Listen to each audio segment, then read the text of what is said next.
Jonas, antes de mais nada eu quero te convidar para te inscrever no nosso canal do YouTube para estar acompanhando os nossos programas. O nosso convidado de hoje é o professor Sérgio Machado Rezende, natural do Rio de Janeiro, graduado em Engenharia Eletrônica, mestre e doutor em Engenharia dos Materiais, Engenharia Elétrica pelo MIT, em Cambridge.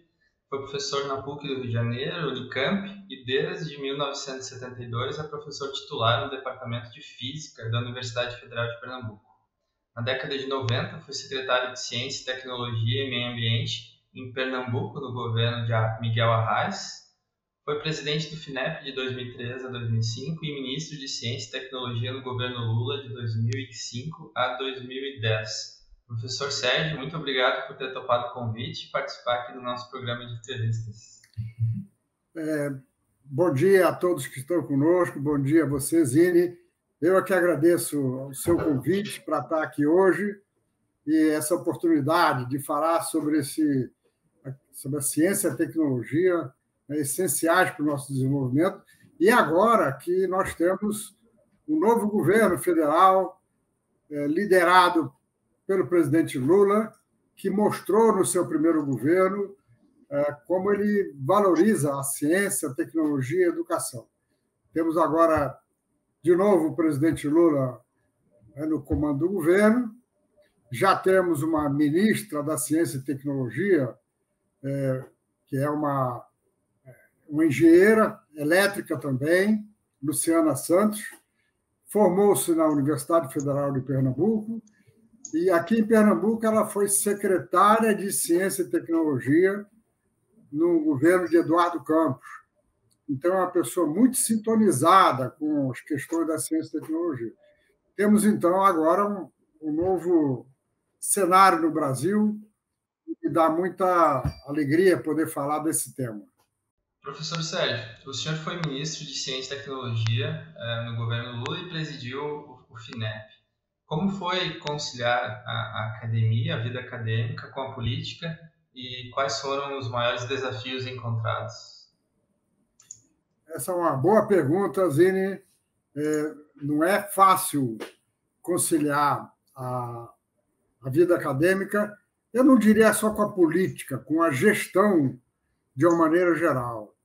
E a razão disso é que a gestão, em qualquer nível, exige muita atenção do dirigente para um conjunto de questões que, digamos assim, não tem, em geral, relação com a sua área de pesquisa acadêmica. Esse é o meu caso. Porque a pessoa, quando desenvolve ciência, precisa concentrar a cabeça na ciência e abstrair os outros problemas da vida real.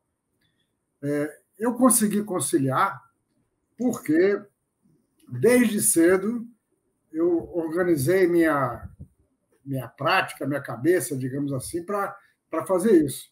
Eu fui chefe do Departamento de Física, o primeiro chefe do Departamento de Física da Universidade Federal de Pernambuco, durante 5 anos. Depois eu fui diretor do Centro de Ciências Exatas, também da Universidade Federal de Pernambuco. E depois de 20 anos atuando na academia, eu fui diretor científico da Fundação de Apoio à Pesquisa em Pernambuco e fui secretário de Ciência e Tecnologia de Pernambuco no governo de Miguel Arraes. Então, nesse período, eu tive esses cargos administrativos, o último bem mais político, e eu conseguia, por razões diversas, questão genética também, quando não havia uma questão administrativa urgente para resolver, para decidir, eu conseguia mudar minha cabeça e trabalhar na ciência, no ensino de ciência, na orientação de estudante de pós-graduação. Em todos esses cargos, eu tinha estudante de pós-graduação, que são muito importantes para pesquisa na academia, e eu consegui, então, organizar a minha cabeça e meu tempo para não deixar de fazer pesquisa científica. É muito comum pessoas que entram em atividades administrativas acabam, durante um certo tempo, deixando de fazer pesquisa.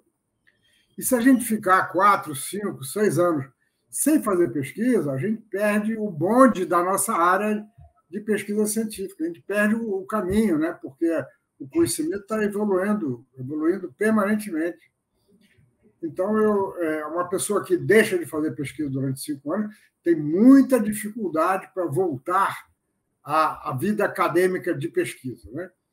Então, como eu disse, eu consegui organizar a minha vida, meu tempo, sempre procurava ter algumas horas no dia, o possível, o que dava, né, para voltar ao meu problema de pesquisa, para conversar com estudantes de pós-graduação, para analisar os resultados que eles obtinham.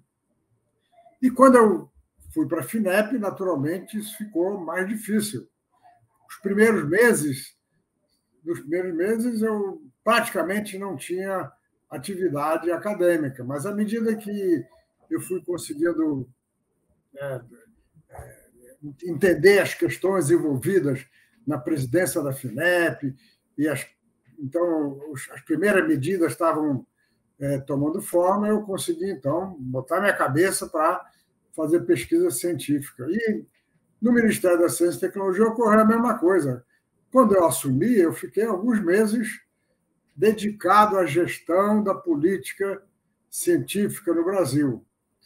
E aí a gente não consegue concentrar na nossa área de pesquisa. Mas, passado um certo tempo, com as questões equacionadas, eu consegui também conciliar, mas aí aconteceu uma coisa: os estudantes que eu tinha aqui na Universidade Federal de Pernambuco, de mestrado e doutorado em 2002, eles continuaram fazendo o trabalho deles e aí eu acompanhava. Mas aí, estando muito ausente, eu, de vez em quando, ia à universidade nos finais de semana, quando vinha para Recife. Porque a FINEP é no Rio de Janeiro, o Ministério da Ciência e Tecnologia tem a sede em Brasília, mas eu procurava vir aqui a cada 15 dias, então eu ia à universidade no final de semana, encontrava com os alunos, só que a gente, para ter aluno de pós-graduação ou de iniciação científica, tem que estar presente na universidade durante a semana para ver os alunos, né? Então, os estudantes que eu tinha em 2002, ao longo do período seguinte, foram se formando. Então, em 2009, eu já não tinha nenhum estudante de pós-graduação. E aí a pesquisa eu tinha que fazer eu mesmo, né? E com isso eu consegui fazer e consegui publicar alguns artigos em revistas de alto nível internacional, em que eu era o único autor, porque não tinha mais estudante trabalhando comigo, nem estava interagindo com o colega. Então, como eu disse, não é fácil conciliar a vida acadêmica com a gestão de qualquer natureza. Eu, felizmente, consegui fazer isso. E aí, quando terminou o meu mandato no Ministério da Ciência e Tecnologia, em 31 de dezembro de 2010, eu voltei a ser professor tempo integral e dedicação exclusiva no Departamento de Física da Universidade Federal de Pernambuco. Eu estou formalmente aposentado, né, por conta da idade, mas eu continuo ensinando disciplinas ocasionalmente, um semestre sim, outro não, e tenho 4 estudantes de pós-graduação e estou muito contente de ter tido a oportunidade de contribuir para a gestão da ciência e tecnologia e estar trabalhando em tempo integral em ciência na minha área de pesquisa, que é física de materiais, física da matéria condensada e assim por diante. Veja, a ciência e a tecnologia têm um papel fundamental para contribuir para o nosso desenvolvimento socioeconômico. Fundamental. Como em qualquer nação, os países desenvolvidos, os países que têm indústrias na fronteira, são países que têm uma ciência muito forte. E aqui no Brasil, nós temos dificuldades e elas têm explicações. Muita gente não sabe que a ciência brasileira praticamente começou há 50 anos. O Brasil tem 500 anos de história, 522 anos de história, mas tem uma ciência muito nova. Nas Américas, o primeiro país da América do Sul a ter uma universidade foi o Peru, no século XVII. Os Estados Unidos criaram a Universidade de Harvard, que é uma universidade muito conhecida, muito importante, em 1636, ou seja, 400 anos antes do Brasil, praticamente, um pouco menos, né? O Brasil criou as primeiras universidades só no século XX. A Universidade de São Paulo, que é a primeira universidade com pesquisa no Brasil, foi fundada em 1934.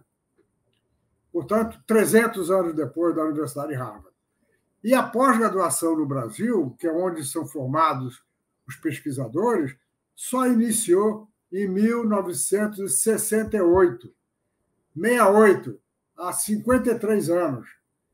Então, nós começamos a formar mestres e doutores, e esse é um processo gradual, lento, e por conta disso, os nossos mestres e doutores trabalham em pesquisa principalmente na academia, e não tem muitos mestres e doutores nas indústrias, nas empresas. Agora, esse quadro está mudando. Cada vez mais empresas contratam mestres e doutores, que são pessoas que têm uma formação mais aprofundada do que o nível superior, por exemplo, só no curso de engenharia. E como eu falei, em qualquer lugar do mundo, a ciência e a tecnologia são os motores do desenvolvimento econômico. No Brasil, esse processo, né, de interação entre universidade e empresas, ele é recente, muito recente, tem menos de 20 anos praticamente. A Confederação Nacional da Indústria fez o seu primeiro Congresso Nacional de Inovação na Indústria em 2005, há menos de 20 anos. Então, esse processo da ciência e da tecnologia contribuírem para o nosso desenvolvimento é um processo recente, mas está avançando, e eu estou convencido agora, com a volta do presidente Lula à presidência da República, com uma nova ministra da Ciência e Tecnologia, que no seu discurso de posse já mostrou que tem prioridades muito consistentes para essa área, nós vamos recuperar a trajetória crescente da ciência no Brasil. Professor Sérgio, eu participo de um grupo de debate com empresários industriais, se chama Brasil Primeiro, eles discutem, enfim, a área industrial do país. E ontem eu comentei sobre a nossa entrevista, e entre as coisas que eles discutiram e trouxeram foi que o Brasil exporta 3 mil doutores e pós-doutores por ano, né, pela falta de oportunidade que tem aqui. E cerca de 5 milhões de brasileiros eles não encontram oportunidades na sua área de formação, né? Mas pensando nessa perspectiva de oportunidades para os profissionais brasileiros, aqui em Porto Alegre, em 2010, tinha até comentado no e-mail com o senhor, né? Eu morava na casa estudante e o Lula desceu num helicóptero, pousou no helicóptero no campo de futebol para inaugurar uma empresa pública, né, na área de semicondutores. A área de semicondutores que ela é crítica para a inovação empresarial e para a competitividade nacional. Então, nesse contexto de disputa tecnológica entre os Estados Unidos, Coreia do Sul, Japão, Taiwan, China, aqui no Brasil foi instalada essa empresa estratégica para a economia brasileira. Entretanto, no governo Bolsonaro, ela chegou a ser colocada em liquidação. Então, eu queria que o senhor contasse um pouco para a gente sobre a origem da CEITEC, até chegar na equipe de transição, o terceiro governo Lula, onde o senhor liderou o GT, que decidiu pela revogação da liquidação da CETEC. Oi, Zene, a sua pergunta é muito pertinente, mas eu queria começar com uma observação sobre o comentário dos empresários que o Brasil exporta 3 mil técnicos por ano. Na verdade, isso é um processo recente. Isso não acontecia há alguns anos atrás. E o que aconteceu foi que, principalmente durante os 2 mandatos do governo do presidente Lula e o primeiro mandato da presidenta Dilma, a ciência e a tecnologia tiveram grande apoio do governo, os recursos para o Ministério da Ciência e Tecnologia, para o CNPq, para a CAPES, cresceram continuamente. Só para dar uma ideia, no último ano do governo do presidente Lula, o orçamento do Ministério da Ciência e Tecnologia corresponde a reais de hoje, ou seja, corrigido pela inflação, a cerca de 11 bilhões de reais. Isso fez com que o número de mestres e doutores formados aumentasse continuamente. Agora, desde 2016, nós vivemos uma crise por conta da diminuição dos recursos. Em 2021, que é o último ano que nós temos o resultado fechado, o orçamento do Ministério da Ciência e Tecnologia foi de menos de 3 bilhões de reais. Veja, passou de 11 bilhões de reais em 2010 para 3 bilhões em 2021. Então, foi uma queda muito grande. O que aconteceu? Deixamos de ter bolsa de pós-doutorado, deixamos de ter concursos nas universidades, nos institutos federais, e aí, então, as pessoas estão sendo formadas e não têm oportunidade no Brasil. E por isso que eles vão embora. Eles vão embora porque não têm oportunidade no Brasil. Mas isso só aconteceu nos últimos anos. Essa evasão de cérebro não ocorreu até 2015, mais ou menos. Foi depois que isso começou a acontecer. E um bom exemplo da negação da ciência e da tecnologia do governo Bolsonaro é o que você deu, a questão da CETEC. A CETEC foi criada quando eu estava no Ministério da Ciência e Tecnologia.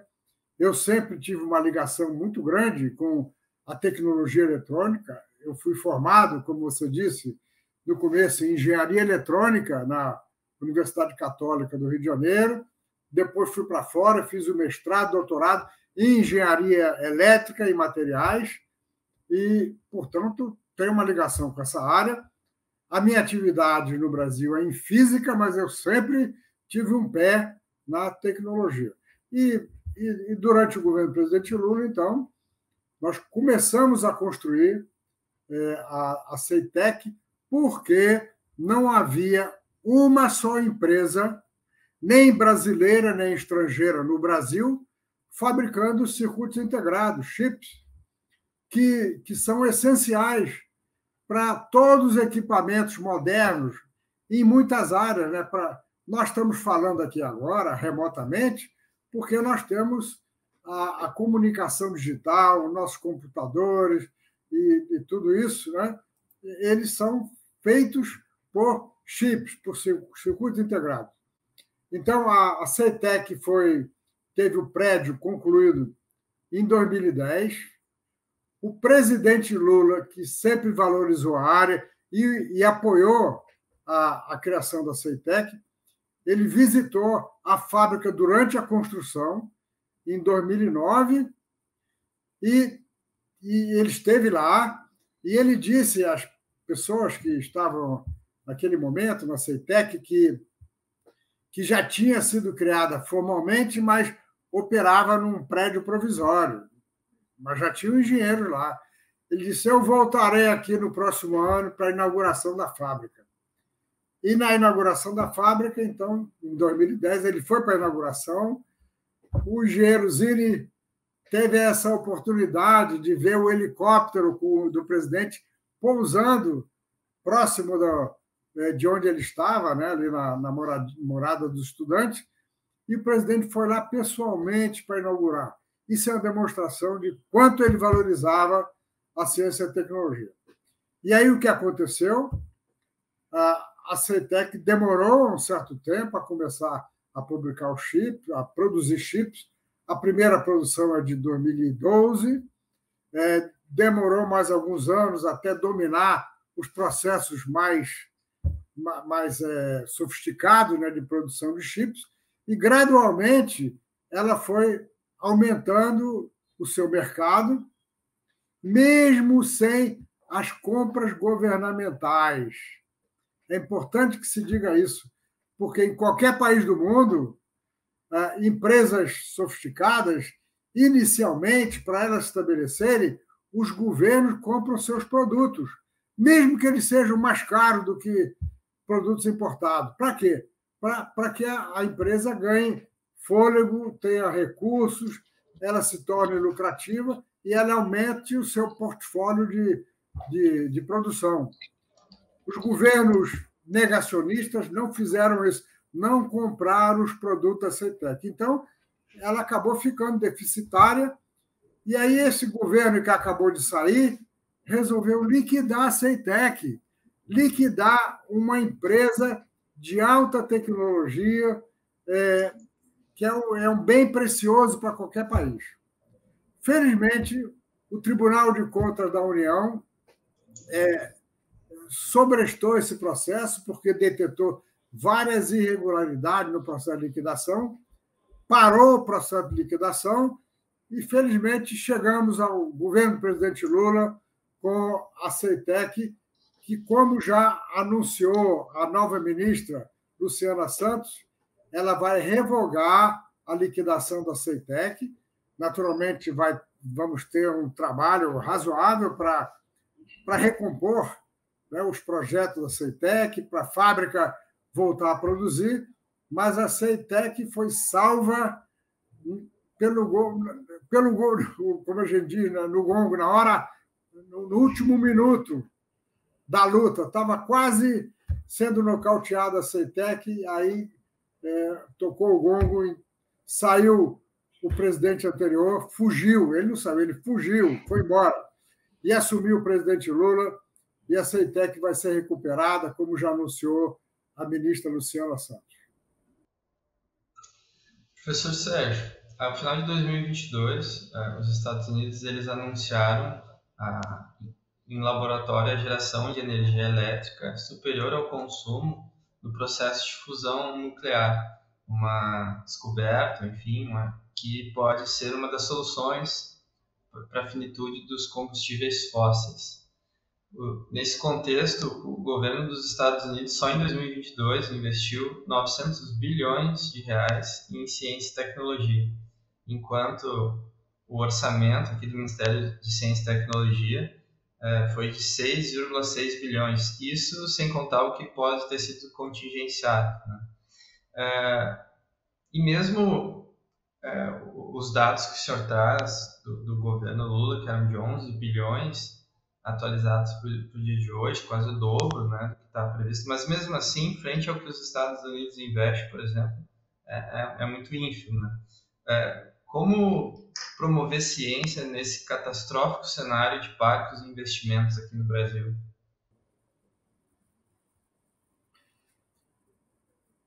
Zine, você tem toda a razão.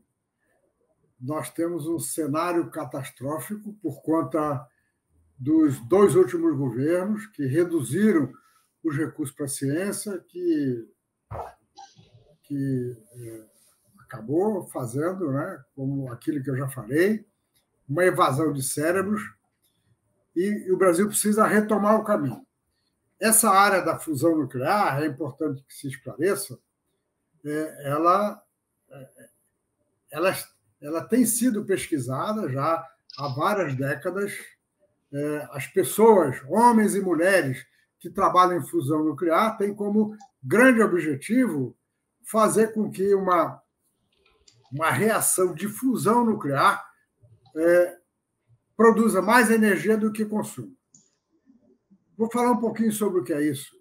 A fissão nuclear, que é uma tecnologia estabelecida, é uma tecnologia que usa átomos de elementos muito pesados, como, por exemplo, urânio, e quando o urânio sofre ficção quer dizer separação, essa separação libera energia.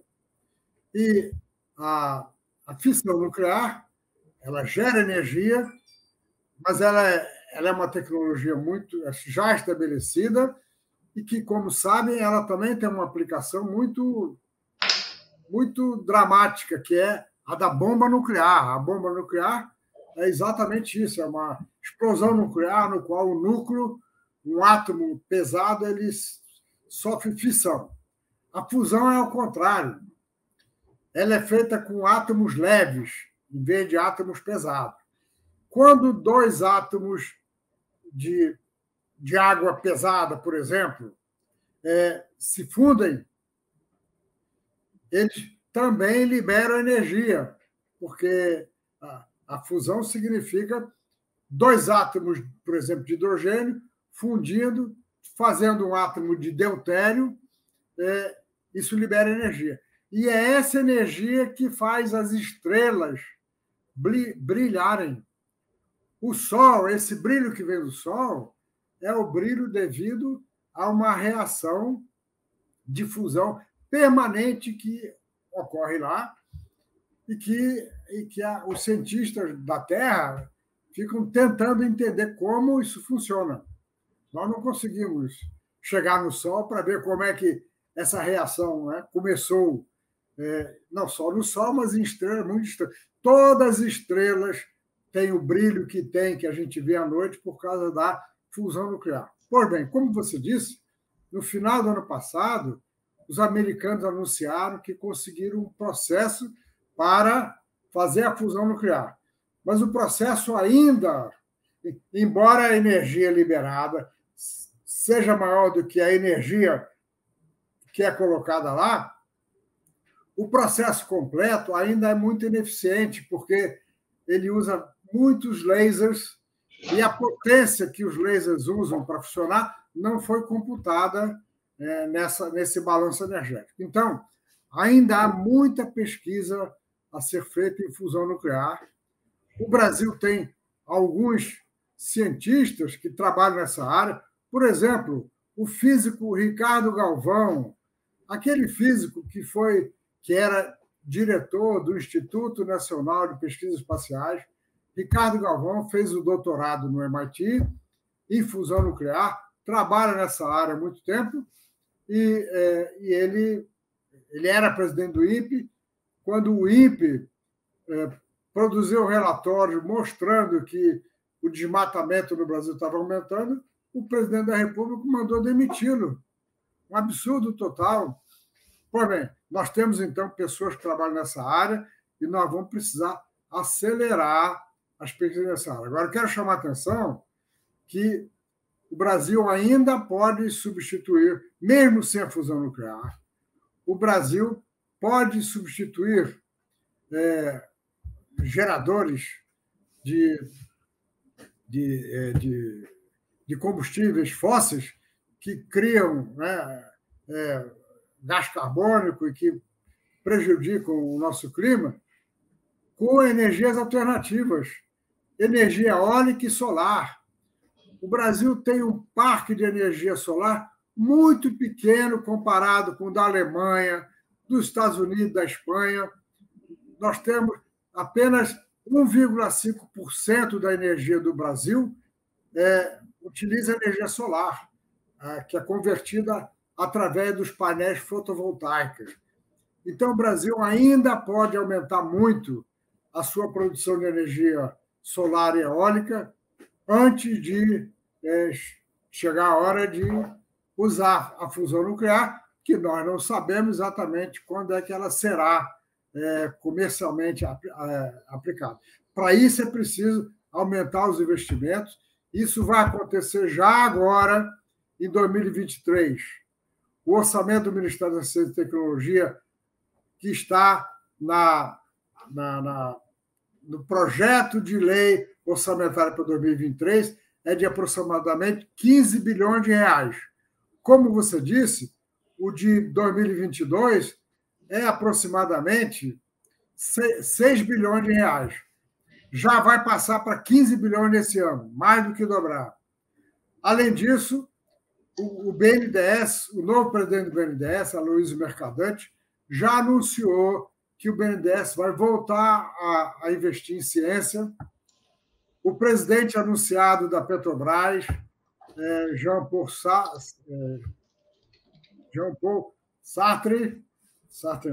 Prates. Sartre é o escritor.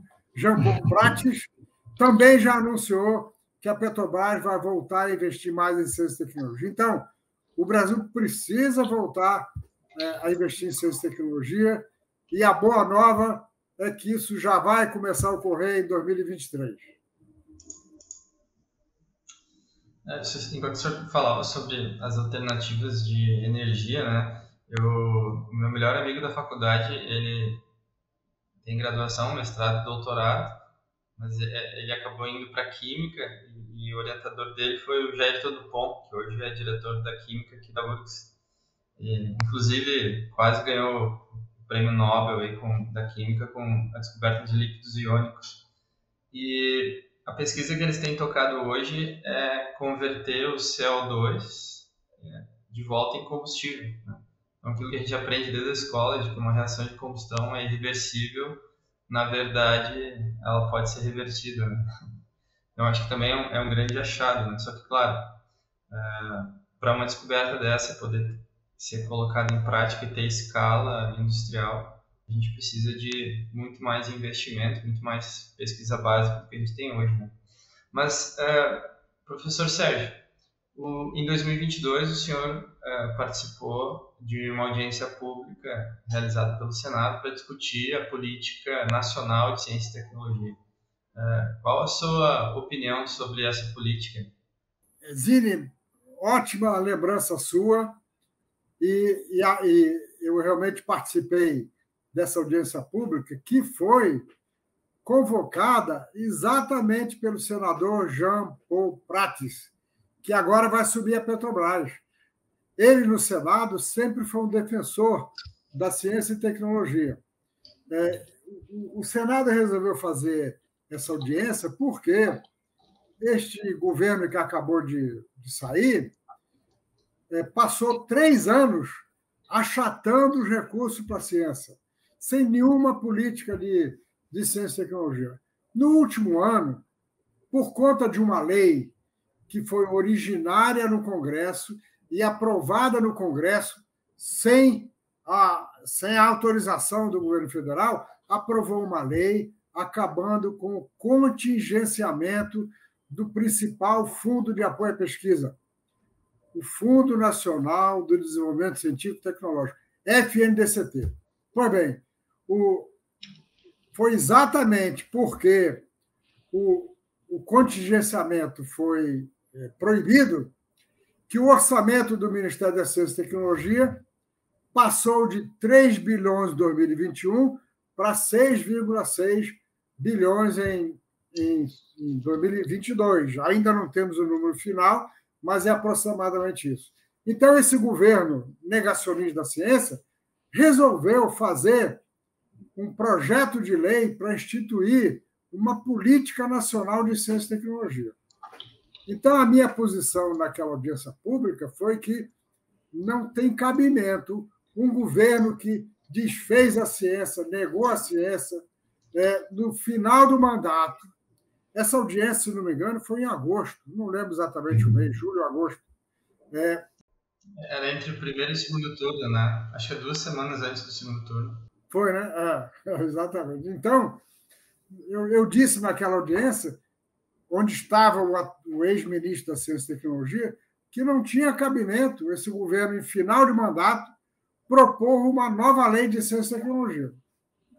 O projeto de lei até tem coisas razoáveis, mas não tinha sentido, no final do governo, aprovar a lei. Então, felizmente, o Senado engavetou esse projeto e ele vai ser rediscutido pelo novo governo, que já demonstrou que valoriza a ciência e a tecnologia.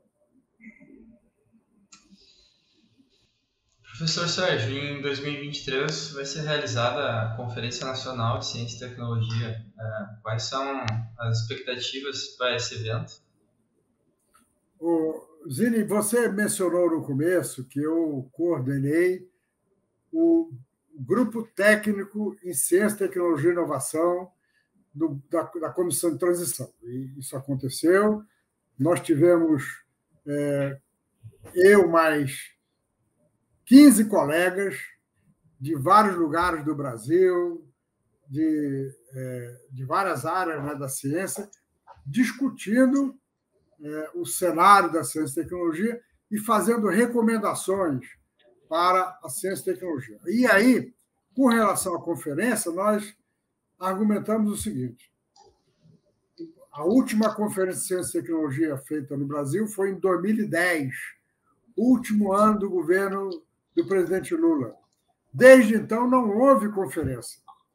Então, no ano passado, este governo que negou a ciência resolveu que haveria uma nova conferência em 2023.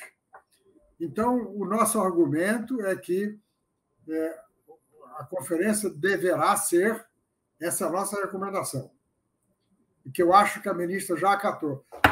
Não em 2023, mas em 2024. Por quê? Porque o mais importante no futuro imediato, no curto prazo, é o governo, o Ministério da Ciência e Tecnologia, juntamente com outros ministérios, fazerem um plano de ação para a ciência e tecnologia para os próximos 4 anos. E um papel importante das conferências é exatamente avaliar o andamento das políticas. Então, não tem cabimento implantar uma política, um plano, agora no começo do ano, e no meio do ano já fazer uma conferência para analisar. Então, a nossa proposta é deixar a Conferência de Ciência e Tecnologia para 2024, e o principal papel dela será, no meio do mandato, digamos, se a conferência for em setembro, outubro de 2024, nós estaremos nos aproximando da metade do mandato do governo. Aí, o plano de ação, que eu espero que seja feito rapidamente, ele já terá evoluído, já terá sido implantado, então a conferência poderá, digamos assim, avaliar o andamento do plano e, eventualmente, sugerir correções de rumo. Muito bem. E para fechar o nosso café, a nossa entrevista, professor Sérgio, o Brasil precisa promover uma aproximação do mundo da ciência, não para 1000, mas para milhões de crianças, né? Que mensagem o senhor deixaria para os jovens que assistem o nosso café e que gostam de ciência? Que bom poder deixar uma mensagem para os jovens.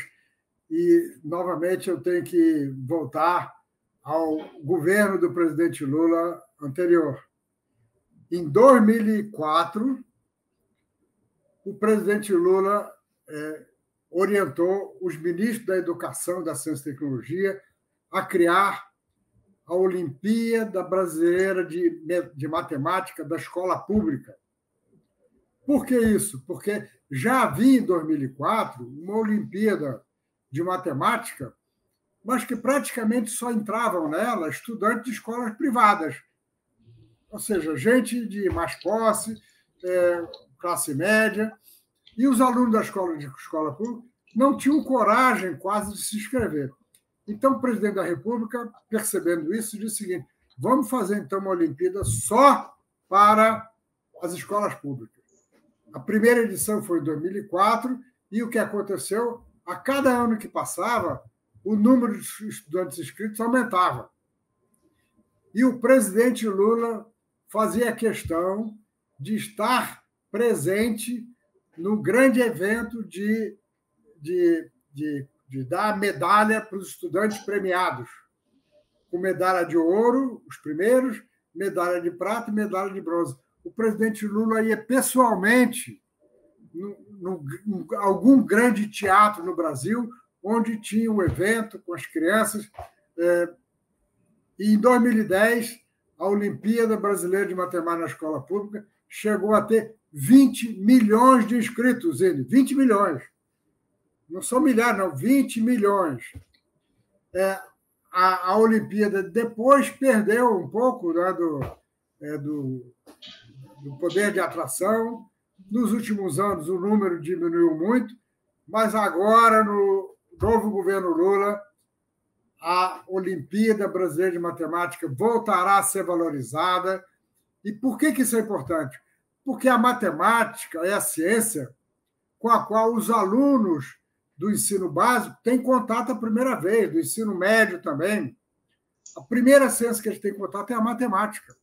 Então, fazer uma Olimpíada de Matemática é importante porque os estudantes são motivados para disputar, a disputa motiva as pessoas, naturalmente, então vai ser através da Olimpíada Brasileira de Matemática que vai ser revigorada, que o governo vai fazer um esforço, digamos assim, para que mais estudantes se interessem pela ciência.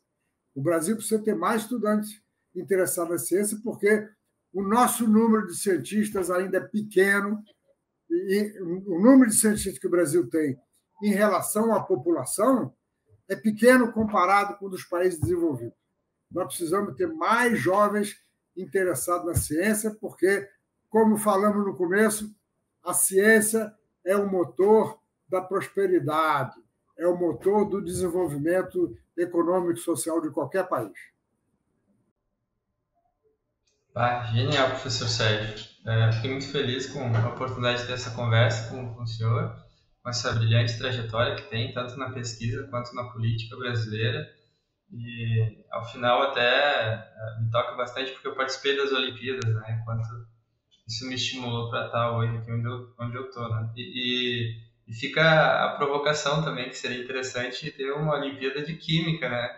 Afinal de contas, essa área de energia precisa de muito desenvolvimento nessa interface entre a química, a física e a matemática, né? Quero te agradecer pela oportunidade e obrigado por ter aceitado o convite. Eu que agradeço, Zine, como falei no começo, o convite para estar aqui com vocês e a oportunidade de falar para os jovens na sua última pergunta. É muito importante que os jovens se sintam motivados, entendendo agora que o governo federal vai voltar a apoiar a ciência, e quem entrar no caminho da ciência, como você, Zine, que fez o seu doutorado em engenharia química, vai ser muito importante termos cada vez mais mestres e doutores nas diversas áreas da ciência, ciências humanas, ciências sociais, ciências da saúde, ciências exatas, como a matemática, a química, a física e assim por diante. Obrigado a você pela oportunidade e até a próxima.